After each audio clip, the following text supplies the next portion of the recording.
السلام علیکم ورحمۃ اللہ وبرکاتہ۔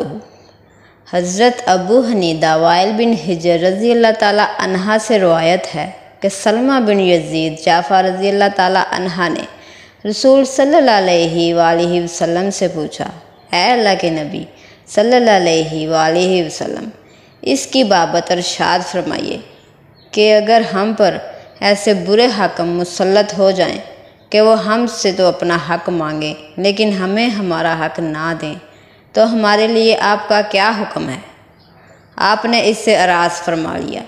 انہوں نے پھر آپ سے یہی سوال کیا تو رسول صلی اللہ علیہ وآلہ وسلم نے فرمایا، تم ان کی بات سنو اور مانو، ان کے ذمہ وہ بوجھ ہے جو انہیں اٹھوایا گیا، یعنی عدل و انصاف، اور تمہارے ذمہ وہ بوجھ ہے جو تمہیں اٹھوایا گیا، یعنی اطاعت کرنا۔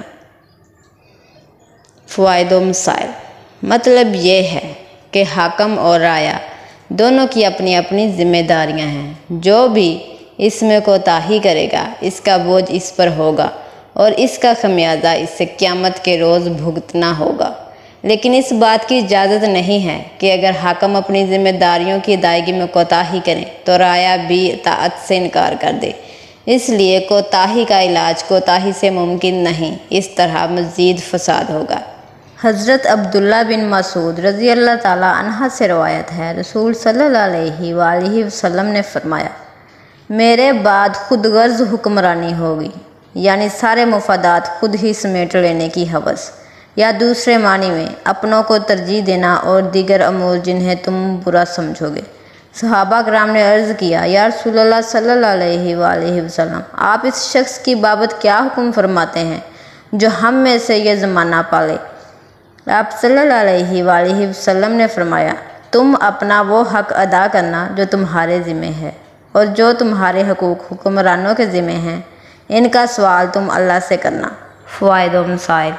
اس میں جہاں ایک طرف عوام کو حکمرانوں کے ظلم و ستم، ان کی اقربا نوازی یا خود ہی تمام قوی وسائل کو اپنے لیے مختص کر لینے کو صبر کے ساتھ برداشت کر لینے کی تلقین ہے، وہاں دوسری طرف بالواسطہ حکمرانوں کو بھی تنبیہ ہے کہ وہ مذکورہ طور طریقے اختیار کرنے سے بچیں، ورنہ وہ اللہ تعالیٰ کے مجرم ہوں گے۔